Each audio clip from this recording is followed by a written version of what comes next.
even when the war in Iran runs its course, the events of the past few weeks will have a lasting impact on the global energy industry. In particular, look, I think Iran's de facto control of the Strait of Hormuz means the United States will end up playing a much larger role in the liquefied natural gas export market. We have tons of this stuff, and we're building new export capacity, something that's becoming more enticing to our trading partners with the disruption in the Gulf. Which brings me to BKV. Now, this is a relatively small natural gas producer that's gotten into some adjacent businesses like power production and carbon capture utilization and storage. Since coming public just about 18 months ago, BKV has rallied roughly 58%. So can it keep climbing? Let's take a closer look under the hood with Chris Kalnin. He's the CEO of BKV Corporation. Find out, Mr. Kalnin. Welcome to Mad Money. Hey, Jim. Very glad to be here. I'm so glad you're here. Look, we've not had you on the show, and I thought that your model is so novel, although we've been begging natural gas companies to do exactly what you're doing for about a decade. Why don't you share with people how you are different from the traditional E&P company that we've all seen? Yeah, Jim, we combine an integrated business model in a closed loop fashion. I call it closed loop because we take gas from the wells right down the pipe to the power plants. We can combust it there, and then we can neutralize the carbon footprint with carbon capture. That's an end-to-end business model that wins because we can create more margin along that value chain than our competitors set. And it's really taken off in this AI data center boom right now, as well as with the situation in the Gulf that you mentioned. Now, you are in Texas. You are near, people say, well, wait a second, does he have anything to do with the hyperscalers? Well, in truth, you do. You've got a relationship with Meta. Now, Meta obviously sees the value of your closed-loop system. Others probably are going to follow. Absolutely. I mean, this model is really becoming the go-to process. When you think about, 12 months ago, hyperscalers were not talking about gas as the solution for their energy needs. Now, if you look at what they're saying, they're all saying gas plus carbon capture is the answer. Nuclear is too far out. And where do you have, more gas that's available and you can build quickly? Well, Texas is the spot. Yeah, I think we were begging Coterra to say, would you please sit down with one of these hyperscalers and make it happen? I've also seen Caterpillar with thousands of engines go to where natural gas is. But the easiest thing would be to contract with you. Absolutely. Like, we have an operational 1.5 gigawatts today. We're producing electricity today. We have nearly a BCF of gas, gross gas in Texas. We're injecting CO2. We have the whole business model operational, and it's all in Texas right now. So if you're building a data center, this is a company where people can come and see the whole thing come together in one package.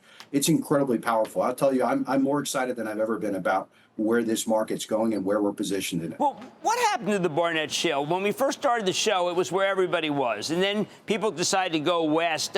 But there turned out to be plenty of natural gas in Barnett. Maybe they moved too soon.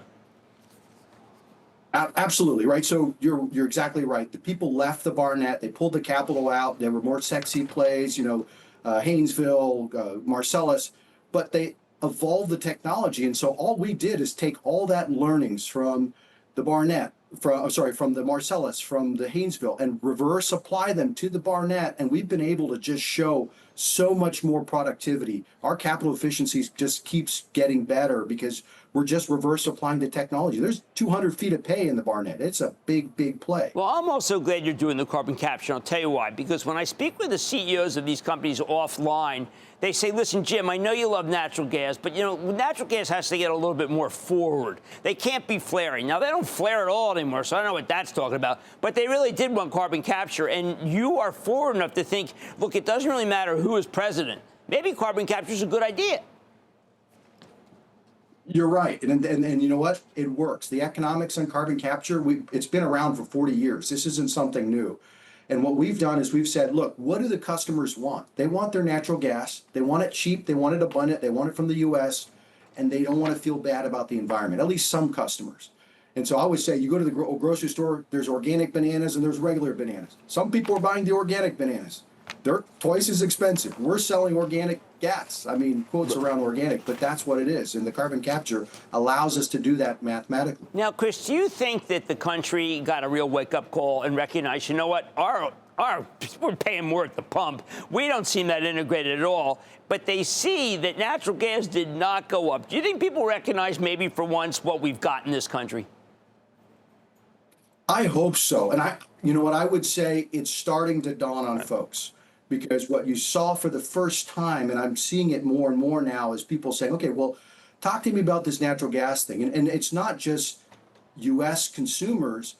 We're seeing an influx of international consumers, international investors start to come to the U.S. and say, if I'm not going to get my energy from the Middle East, I've got to be in the U.S. What are the opportunities here? So we're really seeing this in the last 6 weeks, just paradigm shift that's happening. So I'm with you. This is a wake-up call that's really happening. I think it's going to continue over the next several months. I also think that your MO is going to become the industry's MO, because they just keep waiting for some hyperscaler to come. They're playing they're playing the game from 1990, 2000. They are still playing that game. You are not playing that game. Well, I'll let you say that, but what we're trying to do is go to where the puck's going. I always say we're trying to skate. Where's the puck going in this thing, right? Where are folks going to go? If you need a gigawatt of energy, a gigawatt in 2 or 3 or 4 years, there's only one way to get that. It's not turning on more wind. It's not turning on more solar, and it's certainly not building a nuclear plant. It's putting up a combined cycle natural gas plant. We've got 1.2 gigawatts on order. And we already are producing 1.5 gigawatts. And we believe this is the way the market's going to go. And then you got to have the option to decarbonize it for the guys who are sensitive about the carbon footprint. So we've got that whole package in existence today. Well, look, I'm so glad you came on the show. I've heard a lot about you.